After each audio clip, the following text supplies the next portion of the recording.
All right, so we are, that was the death ray, man. I was about ready to go down. I know. All right, so we are in session 2 of Staying in Love. We're talking about remodeling. We're not talking about your house. So I want you to know that while falling in love requires only a pulse, staying in love requires a plan. So the question would be, do you have one? Do you have a plan? Well, most of us don't, so don't feel bad. But we can be grateful that the Bible offers a set of helpful guidelines for exactly such the plan. It's a kind of strategy that requires something from us every day, something that touches on all of our decisions and attitudes and actions. And it may also require some radical new ways of thinking about yourself and about your spouse. As a warm-up to this week's topic, think about the things that we do in a marriage that involve some measures of sacrifice for the sake of our spouses. Maybe coming home a little bit earlier or saying thank you for a good meal, staying within our budgets, taking time and trouble to honestly share your feelings, and then compare that with what the Bible says, that when Jesus went to demonstrate his love for us, he humbled himself by becoming obedient to death, even death on a cross. That's how far Jesus went. And while showing us that, the Bible also says, in your relationships with one another, have the same attitude of mind Christ Jesus had. That's an inspiring standard, well worth a closer look, although I don't think that you would look at your spouse and just say, I would be crucified for you. Because, nobody really wants to think about getting on a cross, being whipped, and having stakes run through your hands and your feet, and being thrown up on a cross and be left for dead. I love you, but I'm drawing the line at crucifixion. So, if you think about it, I'm going to give you a quick overview of the DVD that we're going to watch. It says, a few years after Jesus taught his followers to love each other as he loved himself, the Apostle Paul built on that command and taught us more about this kind of act of love as modeled by Christ. In Philippians 2:3-8, Paul said that they would remove any element of competitiveness from our relationships and to instead value our spouses as being more valuable and more important than we are. The attitude should govern our daily decisions and reactions, and we know selfishness will keep us from being able to do that, but selflessness will allow us to do that. And putting the other person first and humbling yourself and being second is not the greatest thing in the world. It's a tough thing for us to be able to do. What do you mean? I know. We all feel like we deserve this, we deserve that, I've earned this, I've earned that. I was talking to someone this morning before class, and after a certain period of time of doing something, you feel like you've earned respect or you've earned something. And that may be true in other fields, but in marriage, it's a constant. It never changes. And if you don't change it, if you keep that mindset of being able to put the other person first, you're going to find that your relationship is better than most. A lot of times we resist the idea of constantly treating our spouses this way. But the fact is, all of us want to be treated that way ourselves. Don't you wish that you were first? Yeah.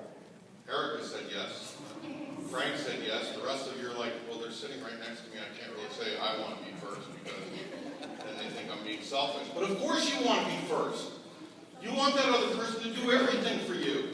There'd be nothing better than sitting in the recliner and go, don't worry, babe. I got the house. I got the kids. We'll do the laundry. Don't worry about it. Just watch General Hospital. Just stay there, okay, and relax and just kick it. Right? Mm-hmm.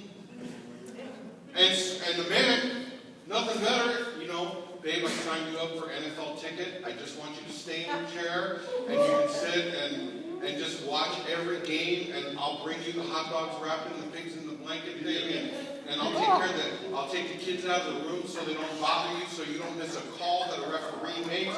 You just sit there every Sunday, the whole season, and you watch football till you pass out.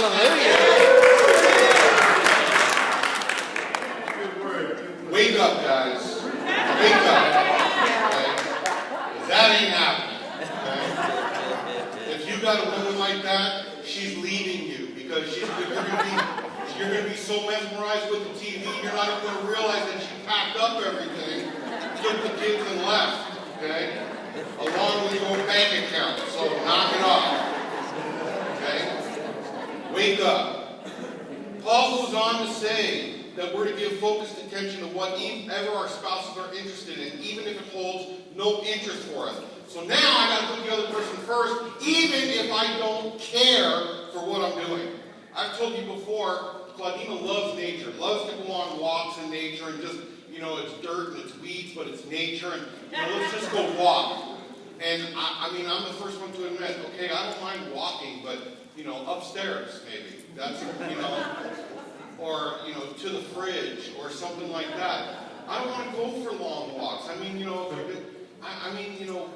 to Santa. How many of you have been to Santa Rosa Plateau? I know, it's like, oh my God, it's so great. It's so great. It sucks. You walk around, you don't see nothing. Oh, look at those turd droppings. They're probably from something really cool, right? That's about all you see is turd droppings and maybe a trap. Am I right? Oh, okay, what have you seen? Trees. Yeah, that's good. Yeah, what have you...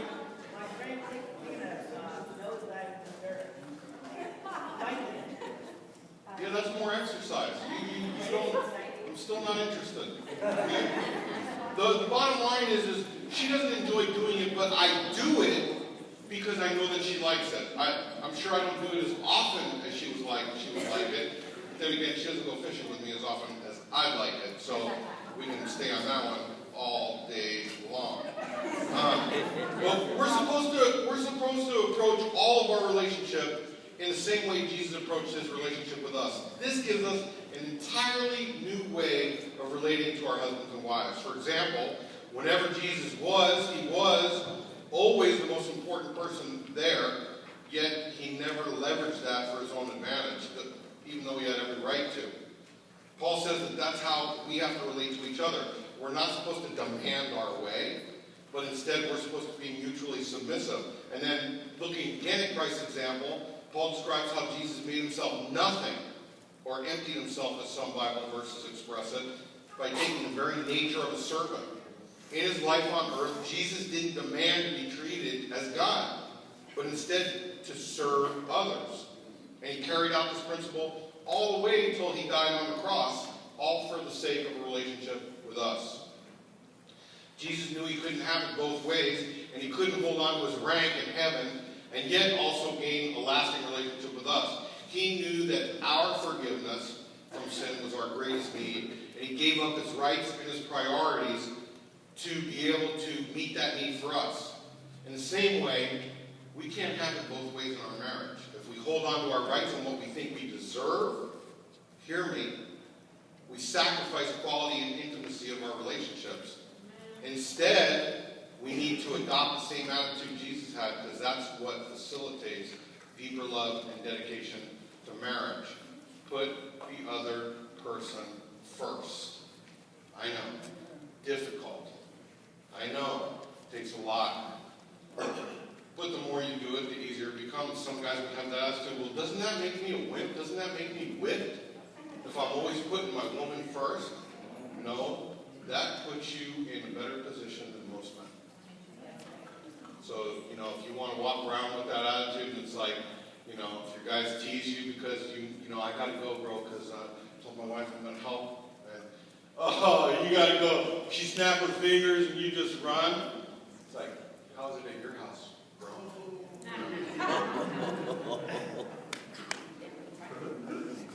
Just saying, It doesn't really matter. It doesn't really matter how what's going on. It's like, don't worry about what people think. Don't worry about what people say. You got to worry about the person that you lay in bed with at night. Okay? Which is hopefully your spouse. So,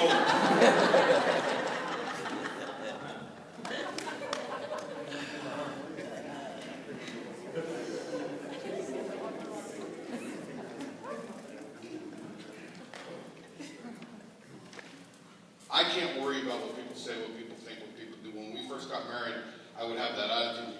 Claudine would be like, oh my God, should get so flustered at different things. And I would say, I don't really care what people think. Well, you should, but I don't. You know? It's like, how do you get that way? I don't know. You know? Even before I was saved, it's like, I don't care what you think, shoot. Okay, you know, it's like, it's a little harder. I think it's harder now than it was before, because now I'm a pastor, and it's like, oh, someone didn't like your message, or someone doesn't like your class, or someone doesn't like you. Then it's like, oh my God, I'm not doing, God forgive me, I'm doing something to make some. You work out your own salvation with your Right. If you don't like me, or you don't like my preaching, or you don't like my classes, man, ain't nothing holding you back. Go ahead and leave, you know. I'm doing what God called me to do, and you do what God called you to do, as long as it's legal. And just, you know, go with that. Amen? Amen. Don't worry about what people think. Don't worry about what people say. The only person that you got to worry, there's two things that you got to worry about. Number one is you need to impress the man. Okay? That's who you need to impress. The second thing is you need to keep the other person that sleeps in the bed next to you happy and content. Because if not, man, they got access to kitchen knives and all kinds of things while you're sleeping, depending upon how heavy you sleep. You know. My dog sleeps in my room. He turns over and he sleeps on the bed. Thankfully at the end of the bed, but he sleeps on the bed. That dog moves, breathes, sneezes. I'm like, what? You know, I just scared. All right, let's watch this video.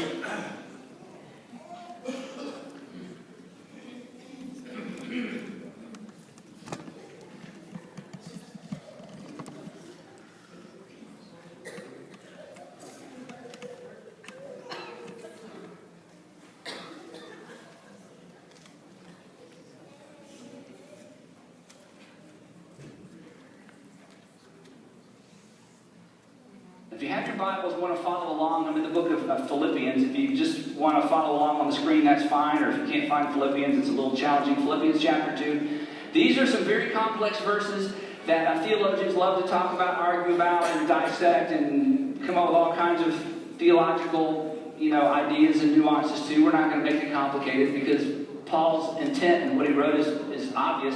Paul came along after Jesus, looked at the life of Jesus, drew some conclusions, and wrote some letters to some new Christians in some cities outside of Israel. This particular one went to the city of Philippi, a Greek city, Greek people who had embraced Christianity. And he says, based on what I've seen and based on what I've heard and all the interviews I've had with all the people that I knew that knew Jesus, here's what it looks like. Here's what it looks like to love the way that Jesus loved us. And so he gives some instructions to these Christians and to us, and they're general instructions about all relationships. But what I want us to do in our few minutes together today is I want us to look at these verses through the lens and through the filter of that one-on-one love relationship that you either hope to have, are in, or trying to patch up and repair, or, hope, that you're on the verge of formalizing through marriage. That we're going to look at these verses through the lens of that, not everybody, not just the general one another, but that one another, the person that you're in love with or hope to fall in love with someday. Listen to what he says. Philippians 2, verse 3. Here's how it begins. He says, and in fact, we can just stop with this one. He says, do nothing, and nothing means no thing. Do nothing out of selfish or motivated by selfish ambition or vain conceit. So in this love relationship, just don't do anything out of selfish ambition or vain conceit. And the little phrase selfish ambition actually carries the idea of competitiveness or compete with. So essentially he's saying, look, if you want to stay in love, if you want a healthy relationship, don't compete with each other. Don't compete. In other words, when she's telling that story and she gets some of the details wrong, don't interrupt her and say, no, it was red, honey. No, there were 3 of us. No, it didn't happen. It was Friday. Just let her tell the story wrong. Don't compete.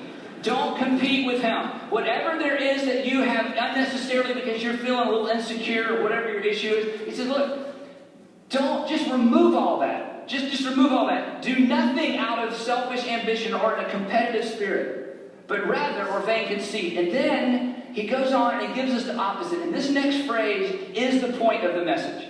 This next phrase is the idea that he carries throughout the passage. This next phrase is the one where we want to say, I just don't think I can do that. I'll be taken advantage of. I will if you will, but I'm not going first. It's too risky. But here is the heart of what it means to be and stay in love and to love another person.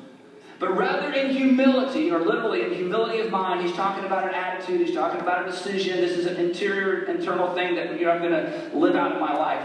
Rather in humility, value others above yourself. Value others above yourself. Value others above yourself. Literally, act like he is more important than you. Make decisions as if you really believe she is more important than you. Have you ever been around somebody that's more important than you? You have. Let me go and tell you where. We're like, and here's the pushback. It's like, no, wait a minute. Are you talking about that there are some human beings who have greater intrinsic value than other human beings? Nope. That's not the point of this passage. He's saying, I want you to think about a time in your life you were around someone who in that particular context was more important than you. For example, have you ever been to a wedding when you weren't the bride or groom? Did you notice how people stood in line for hours to talk to them and not to you? Do you remember how no one stood in line to talk to you and everybody stood? Because in that particular context, I hate to break it to you, you were not the most important person in the room. Did you notice that when the bride walked in, everybody stood? When you walked in, no one noticed? Because in that particular context, you were not the most important person in the room. We've all been in rooms and places. If you've ever been invited to your boss's house for dinner, and he and his wife hosted a little dinner party, and you were there, you weren't the most important person in the room, were you? Have you ever been in the presence of a national hero or somebody who's done some extraordinary thing, and when you hear their story, you're just so humbled, and you think, how did they endure that? How did they do that? Why were they so selfless? And you're in their presence, and their autograph in your book, or you just happen to meet them somewhere, and you don't even know what to say. In fact, you say a bunch of stupid stuff that you wish you hadn't said later on when you thought about it, but you're just in the presence of someone who, in that moment, they really are more important than you. You would even say in that moment, this is a great person. I'm just honored to be in their presence. Now, with all that in mind, how do you treat someone like that? Let me tell you how you treat them. You defer to them. You defer to them. You don't interrupt them and say, no, I think that was blue, not red. Go ahead, I'll listen. Oh, no. And you don't pat them on the back and say, posture. Okay. You don't do any of that. You don't correct them. You laugh even when they're not funny, You defer to them because in that moment, the key is respect. I'm going to treat you as if you are more important than me. I'm going to treat you as if you have more value than me. Not in the realm of all humanity and are some humans better. No, we're not talking about that. We're talking about in the moment, you defer to them. You show them respect. No matter what that means, you offer through your activity, through what you say, through what you don't say, through the way you say it. You respect them. Because you treat them as if they, in that moment, are more important than you. Paul says, that's how you treat other people. And specifically, that's how you treat the person you're in love with. If you want them to stay in love with you and you with them, that's how you treat your husband. That's how you treat your wife. That's how you treat that special someone. Every single day, every single decision, every day, all the time, you respond as if you believe they are more valuable, more important than you. You say, wait, Andy, I think they'll take advantage of that. Well, they might. Well, Andy, I don't really know if that's going to come back my way. It may not. That's none of your business, actually. This is how you are to treat them. Think about it this way. Think about your most valued possession. Your most valued possession. How do you treat your most valued possession? Well, you're careful about how other people treat it, aren't you? You're protective. You keep it clean, shiny, you know where it is. You go, yeah, I keep it in my garage. You suggest it, I keep her. No, that's not that. It's just that you think about how you value and protect and take care of your most valued possession. You treat it differently. You treat it consistently. It's special. There's a sense in which it's like you treat it with a little bit of awe. And God's saying, Paul's saying, people who've done this for a while are saying, you know what? That's how you treat that special someone in your life. With a sense of awe. Like, Now, we don't do that, do we? That's how you fall out of love. But you know, when you first met, you did that a little bit, didn't you? It was just like, oh. Have you met her? Oh. He called, oh, you know. Have you seen her? It's like there was a sense of, this was, oh, I don't want to mess this up. I don't want to handle it too roughly. This is precious. This is tender. This is fragile. This is my undivided attention. See, you know how to do this. And in the beginning, it's so much emotion and so much passion. It comes in a little bit naturally. People who stay in love, they just keep doing that. They learn how to take what it first came naturally, and they learn to do it intentionally. Every single day, every single opportunity. They treat that person as if they really are more important. That is, they decide, you come first. And I'm telling you, if you've never seen it, never experienced it, when two people come together and they both decide to do that, that's what we talked about last week. Mutual submission. You first. No, you first. No, you need to go first. You're more important to me. No, you first. You're more important. When you see two people come together like that and love and respect and value each other like that, it is a powerful, powerful thing. That's who people who fell in stay there. That's how they generate it. That's how they nurture it. I'm telling you, that's how it gets deeper. That's how it gets better. That's how it gets richer. And there are bumps, and there's kids, and there's physical things, and financial things, and circumstance. I mean, there's all of life. But in every opportunity, they go, oh, you are of greater, I'm treating you as if you have greater value than me. It's a decision you make. It's a verb you do. It's a lifestyle you develop. And when two people do that, it's absolutely unbelievable. Value her. Value him. Treat with value above yourself. Now, if that wasn't enough, he goes on to elaborate even more. Verse 4. Same sentence, same idea. Not looking to your own interest, but each of you to the interest of others, or to the interest of the other. That is, not looking to your own interest, but to the interest of the other. Now, this is hard for me. I'll tell you why. Because, and maybe you can identify with this. I'm mostly interested in the things that interest me. Let me go over that again. See, I naturally am mostly interested in the things that interest me. And I'm not naturally interested in the things that aren't interesting to me. Did you follow that? And you are the same way. Which means, left to my own, I gravitate emotionally and physically and with my time and my money toward the things that interest me. And if the things that interest me aren't the things that interest the person I'm in love with, then we got a little problem there. And Paul says, here's what you do. You, as a decision, very intentionally express and learn to express interest in the things that interest the person you want to stay in love with.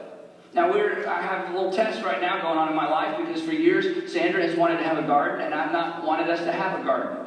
And we've never argued over this. I've just not made any, effort to help her have a garden. She'll talk about it for a while, and I just hope it goes away, and then she'll get busy. We've just never had it. So finally, she just, she went out, and now we have a garden. And I was for it. I didn't say we can't have a garden. But see, I'm not interested in a garden, and part of it is this, and this is just being honest. Part of it is, I know the things that she's going to grow in the garden are not things I want to eat.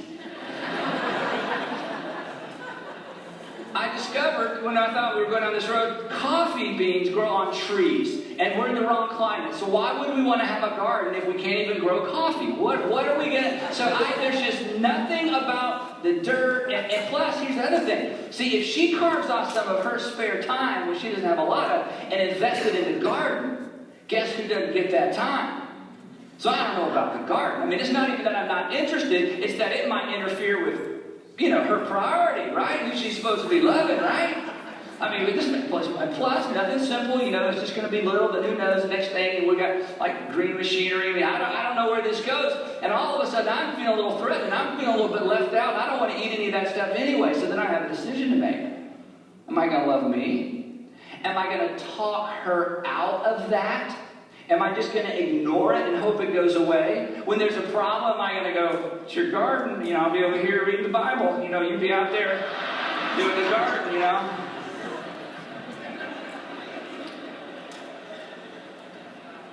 So I got a decision to make. Now, this is a pretty simple one. I'm not going to tell you the more complex ones. I just, it's just an illustration. But you know what? I have a decision to make. The decision isn't, do I like gardening?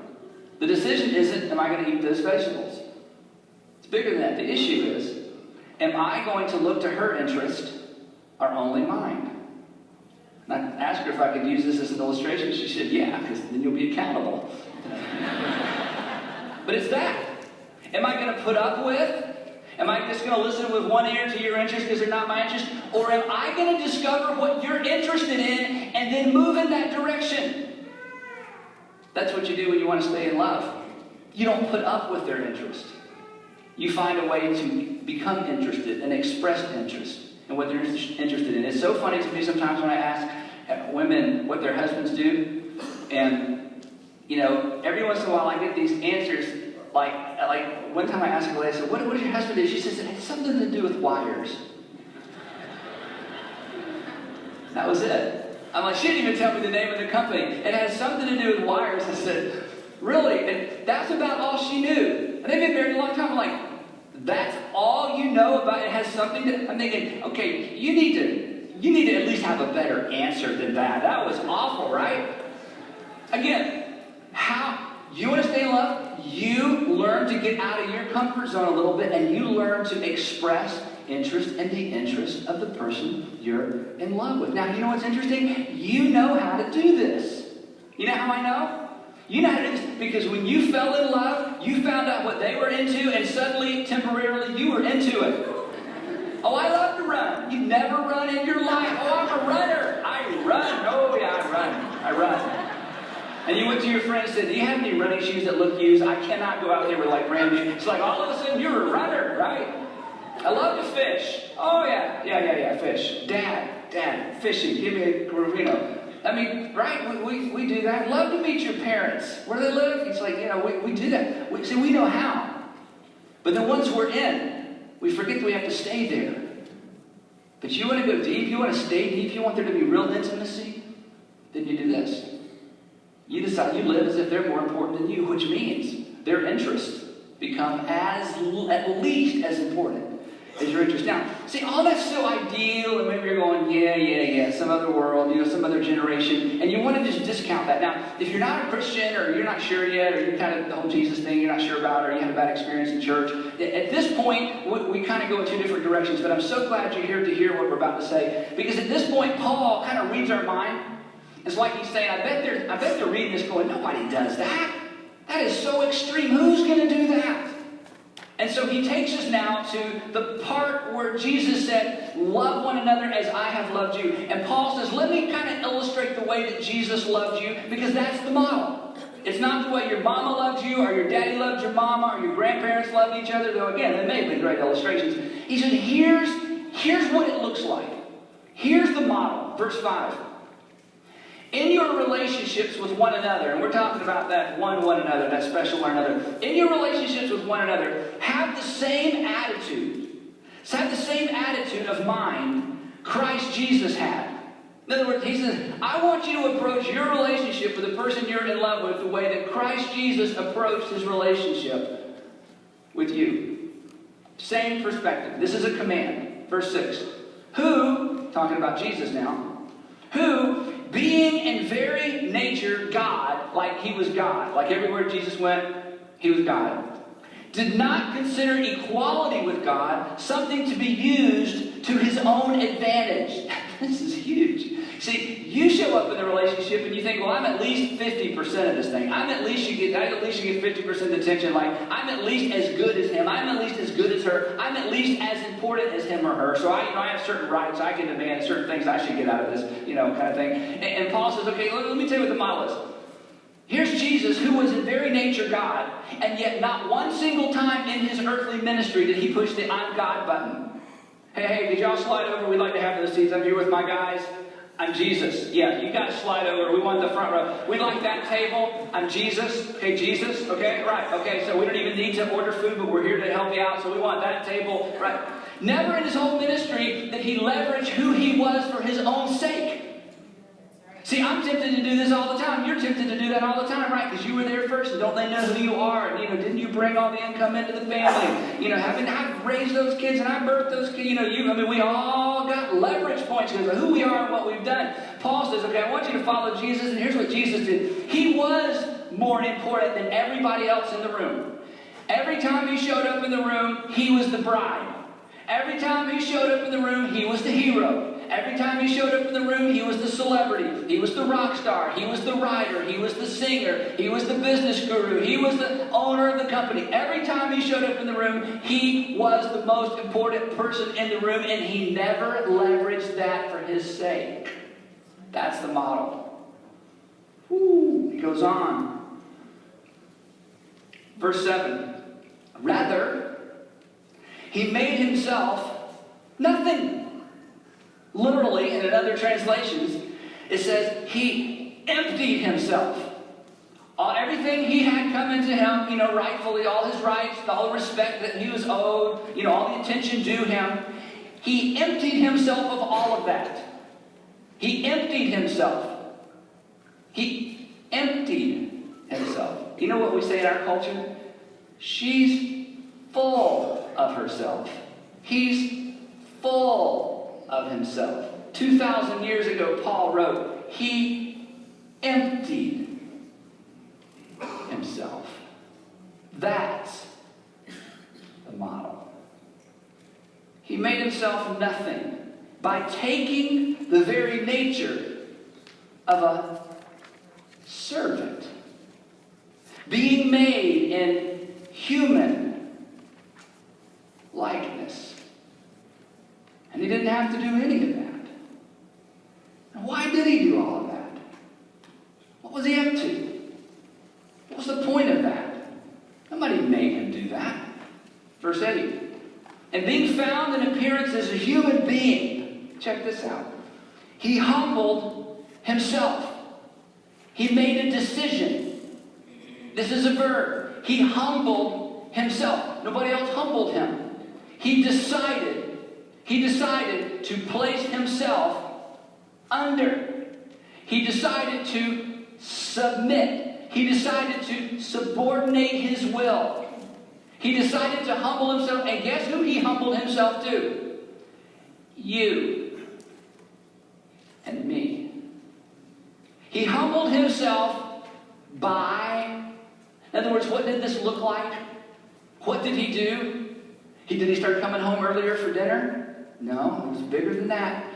Did he start paying attention during the conversations? No, it was bigger than that. Did he start doing a better job staying on the budget so as to cause less problem and friction in the marriage? No, it was even bigger than that. Did he pick up his kids from school without even being asked? No, it was even bigger than that. What did he do to demonstrate that he was placing himself under, that he was humbling himself in order to maintain and just, create this new relationship with mankind? By becoming obedient to death, even death, on a cross.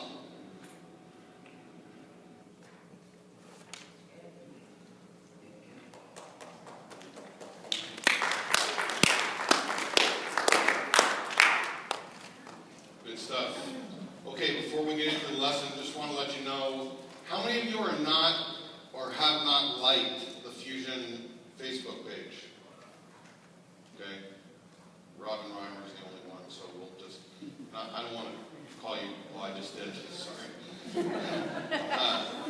If you haven't seen, we posted over the weekend, we are trying to team up with Grammy's thrift store. She's a local merchant. We know her for years and years and years. She has a ministry to the homeless.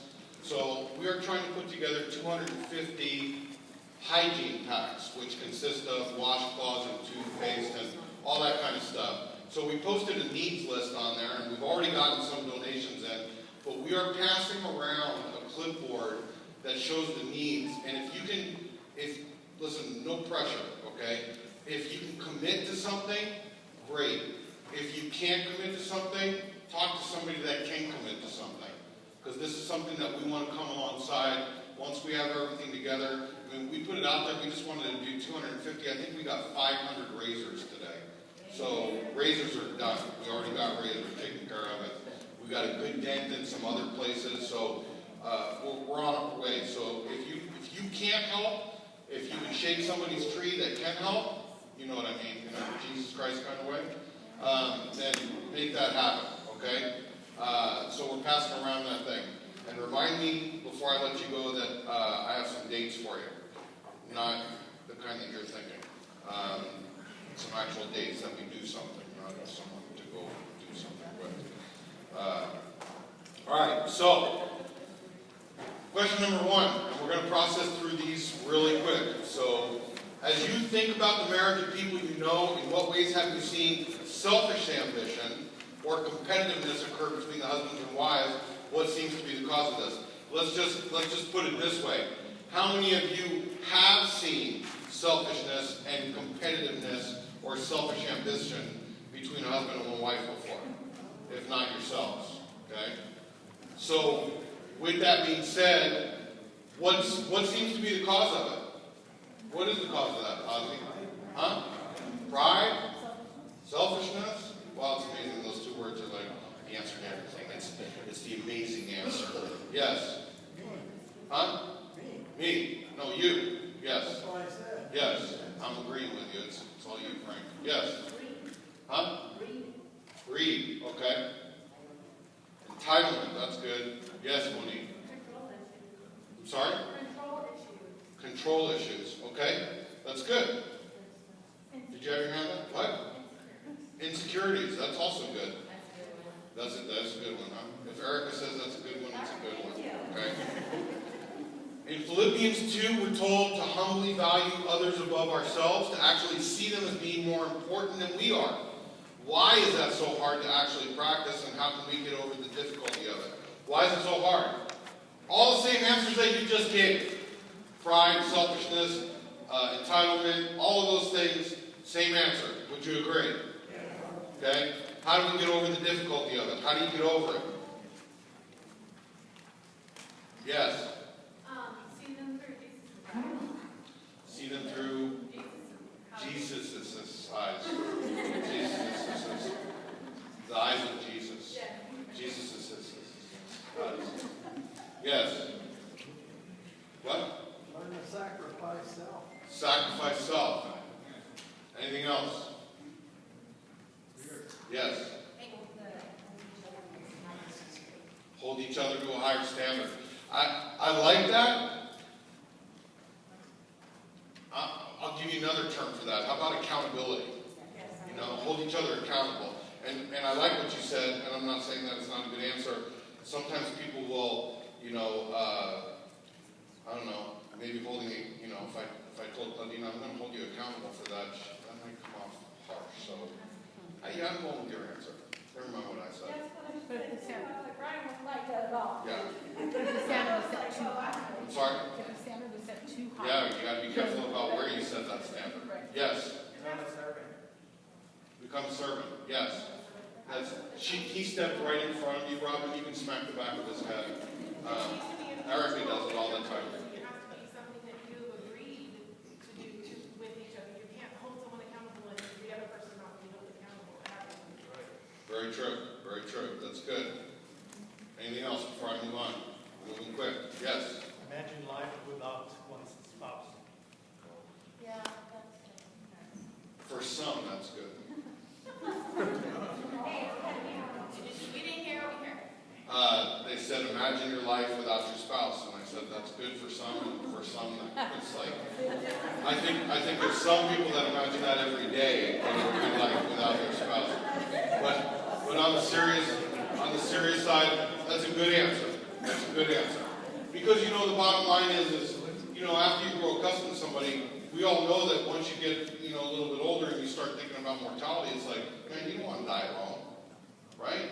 You want to, you know, you want somebody around to help you get your walker, or, you know, help you remember to take your meds, or whatever the case may be. You want somebody around to share all of life's experiences with. What you said was a great answer. Because I do that often. I can't imagine not having you. And I was just telling someone the other day that you have set the bar so high because you are so selfless and you are such a good husband and dad and grandpa now. So you're not replaceable ever. So that was a great answer. Oh my God, the credit card bill's coming. I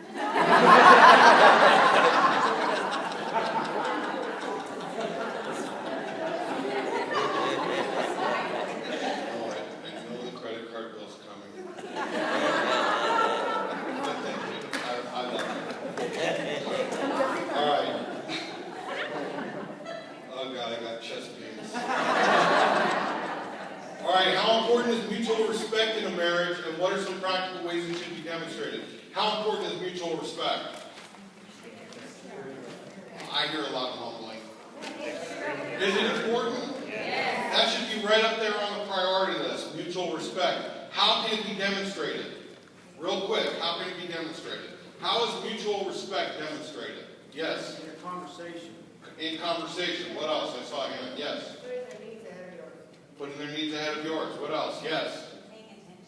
Paying attention. What'd you say? No, that's all right. Treating them the way you want to be treated. Okay? I'm sorry?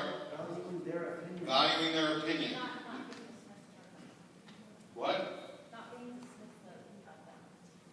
Not being dismissive of them. Lucia. Respecting what they have to say in front of others. In your actions. In your actions. Do you have your hand up?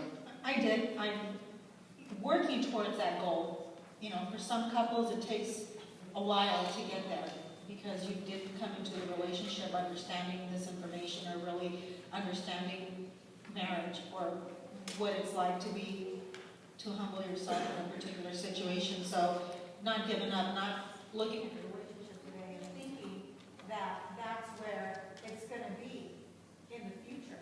So, you know, sometimes it takes work. So don't be discouraged if you're not there, if you're not finding yourself in that situation just yet. You will.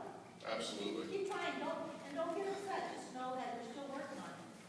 It's a work in progress. So in your opinion, what kind of sharing of interests is best and healthiest for a marriage?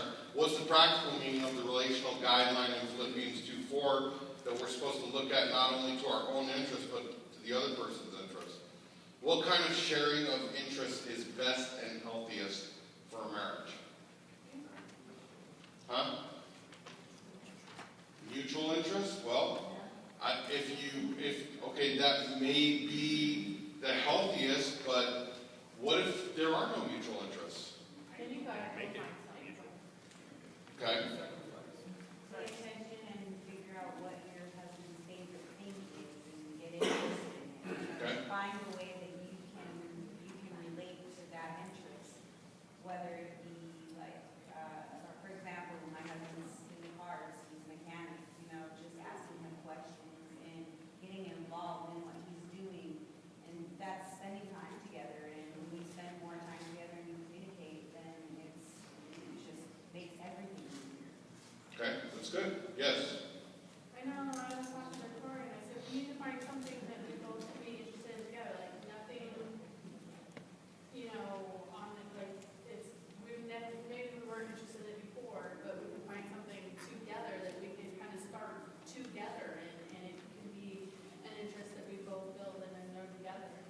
Yeah, that's good. Yes. I kind of like what Ozzy said about sacrifice.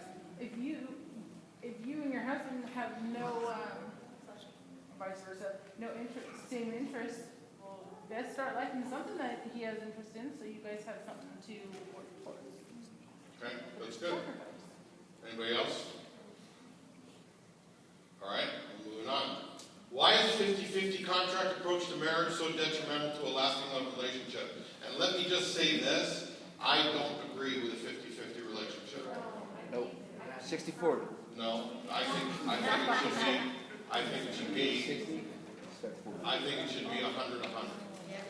That's what I think. I'm sorry. I think it should be, no, that's all right, everyone else blows me off too, so. I think it should be 100-100. You know, I don't think, if you're doing something halfways, then you got room for improvement. You know, you gotta be, you know, I tell people all the time, You cannot put half your effort into your relationship. You need to be all in. Okay? If you're a poker player, you know exactly what I'm saying. Okay? I'm not advocating playing poker. There's my disclaimer for the day. Okay? What I'm saying is, if you play poker and you know, if you got a good hand, okay, and you're sitting on money and you're confident in what you have, you take everything that you have and your statement is all in. At least I've read that. I don't know or anything like that. But in the same thing in your relationship, let me put it into those terms as well. If you are confident in what you have and you want to risk everything that you own in your relationship, you should be all in. Okay? Does that make sense? Yes? Yes.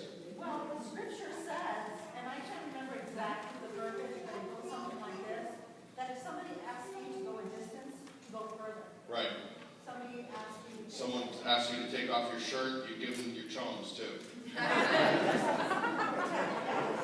Oh no, it's not the chones. No. Maybe they are slungers. Like you go further, you outdo, you try to outdo the expectation. Right. You try to outdo it. Any comments from over here? Yes.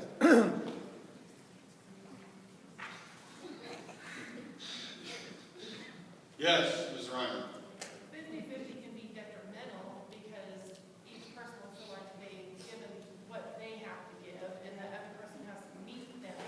They have that mindset of, I'm only going to go so far, you have to meet their expectations. That's good. Crystal. To me, 50-50 too is mine and yours. So when I hear 50-50, I think of divorce. Like, this is mine, this is yours, let's, our separate ways. Well, we got to change that up too. No.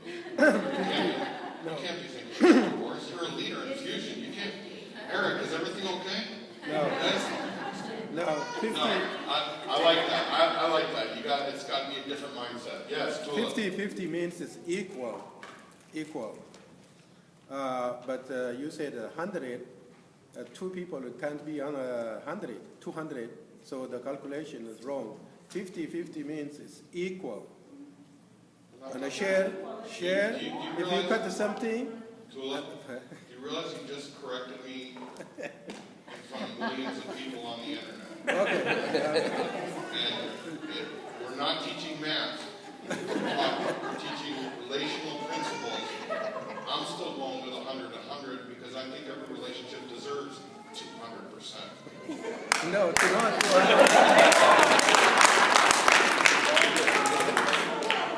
And that, ladies and gentlemen, is how you deal with inappropriate activity. What about I love you. appropriate? Where's your wife? Because she wouldn't have let you say that. No, she'd like to say that. All right, who else? Yes, Miss Rosie. When you have a 50-50 philosophy, it means somebody's keeping track. And you can sit there and say, okay, I've done my share, now you step it up. And when you have the 100, it's like Fabiana said, you go beyond the distance. That's excellent, and it sounds like she backed my numbers. Kind of lonely over there, isn't it? Yes, Mrs. Steele. Exactly, you want to answer the question and saying, why is it detrimental? Detrimental is a negative thing. Yes. She's saying 50-50 is not a good thing for your marriage. Well, detrimental, it could be a negative, but it's like detrimental is like an urgency, a matter of importance. It's, I think in this context, I think they're saying that it's detrimental that you do that. It is. It's detrimental, could be detrimental to the relationship. So yes, it would be a negative thing. So yes, even the book is kind of supporting my thoughts. But you're entitled to your thought. Oh, you sleep with that there. I know you're not talking about this. I gotcha. All right. God, I have fun. Oh, This is so so happy. cool. Anybody else? No? Okay, so you have those notes, and if you weren't here last week, we have mileposts in there that says the Bible has much to say about how we make love a verb, especially in the approach to a relationship that Jesus modeled for us. It says mutual submission in marriage means getting rid of competitiveness and not demanding on our own way. It means valuing the other person as more important than ourselves. And if we try to hold on to our rights and what we think we deserve, we put our relationship at risk. We can't pursue our rights at the same time we pursue a deeper love in our relationship. We have to choose one or the other. Now, there are some moving forward and changing your minds and preparation and daily things. How many of you actually followed the daily things last week? One couple. Did you raise your hand? 3 days? What happened? You quit? Busy. Okay. 3 days. I give you full credit for that. You guys followed all of it? I loved it. Awesome. Awesome for you. Anybody else? Of course not. All right.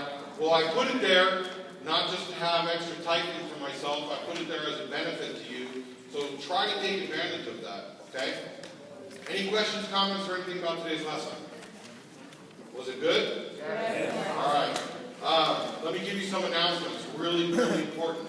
Number one, today is your last day to buy storm tickets. Okay? We'll be passing out the tickets next week. So if you don't purchase them today, please don't come to me, email me, text me, message me on Facebook. Can I still get tickets? The answer will be a resounding absolutely not. Okay? So if you want tickets, either see Cindy or go to the information center in the church. Okay? That's number one. Number two, we also want you to mark a date in your calendar. We've added an activity. We're going to do, I found an awesome movie that I am 99.9% sure that none of you have seen before because it's newly released. We're going to do a dinner and a movie night here. No children. Okay, so it'll be a date night. And it is going to be on Friday, September 18th, 19th. September 19th. Am I right, Cindy? Where's Cindy?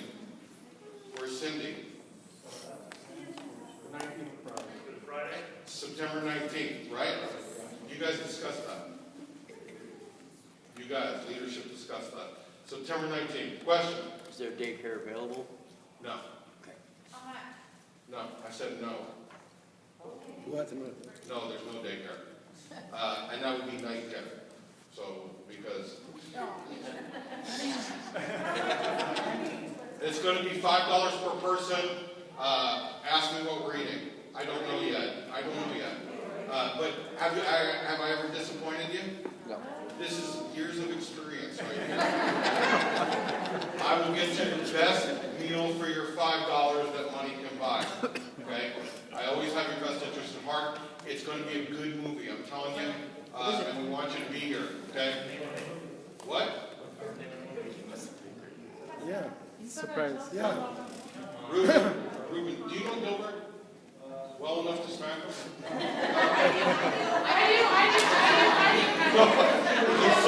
Sony's all, I got this.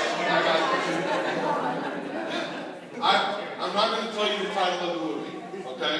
It's not fireproof, and it's not, I'm telling you, 99.9% of you have not seen this movie.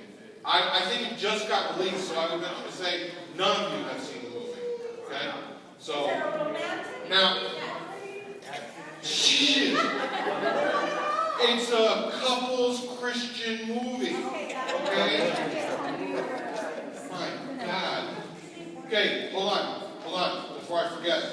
We are also going to, how many of you saw the original Left Behind movie? Okay? So, if you know anything, Nicolas Cage just got done remaking Left Behind. So, we are going to go see the movie together when it releases in the theaters. It's October 2nd-ish. Okay? I am trying to put a group ticket sales together so that either we rent a good portion of the theater, if not the entire theater, for one showing. Okay? So as things happen, and we're going to open this up to the church, you know, because we want obviously the more people we can get to the theater, and man, Christians get rowdy, so can you imagine if we just had the whole theater to ourselves, it'd be a Holy Ghost party. So keep your eyes open for that, but kind of mark that date and time area around October 2nd, I believe is when the release is. I've already emailed them, and I'm waiting for them to get back to me. Yes? Oh, I was gonna say, for that movie, I don't know where much is playing at. But on Tuesday, what the slot was $5 all day to go to the theater, just so that you know. Okay, very cool. That's excellent, thank you. Yes? Is that all gonna be open to kids? Yes. Yes, that will be available to take your kids. Left Behind, it may be a little, You might as well scare the crap out of them all again. well, we like to, we want to scare the hell out of them, that's what we want to do. Any other questions? Okay, yes?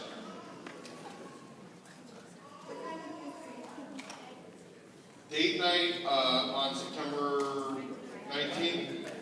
Usually we'll start at 7 o'clock. That gives everyone a chance to get home from work and that kind of thing. And so I will see if I can't. The problem is if I try to get somebody to do daycare for kids, we're only allowed to have X amount of kids per one person, and then we don't want to have like little ones with older ones, and it becomes a mess. So get a babysitter, just like you would if you wanted to go out to dinner with your spouse, or get your mother-in-law to do it, or your father-in-law to do it.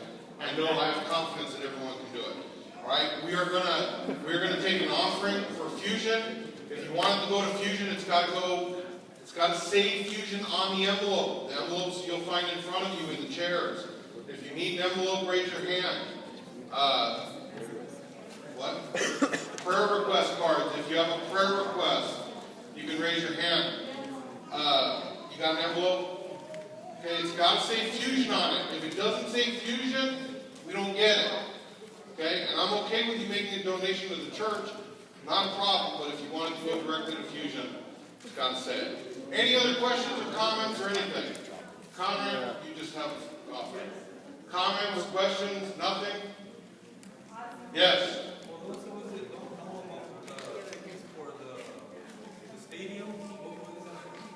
We've been announcing it for 3 weeks. Okay, so if you don't know about the Storm Stadium, we're going to the Storm Stadium on Friday the 29th. It's a firework night. It's $8 per person. We're all going to sit together, not in the same, seats, but the same seats. We're buying a group amount of tickets. So it's fireworks night. I actually think it's the last game of the season for them. So we just wanted to get together and have some fun. So if you're interested in that, you can see Cindy, who's back now from her vacation in the hallway. Well, that's more important. That is more important. Okay? You know her son's name is Moses, right? So you don't mess with that kid. Okay? All right. Is that it? Questions, comments, anything like that? If not, God bless you. You're dismissed, and I need to see Fusion leadership. Thanks. Have a great day.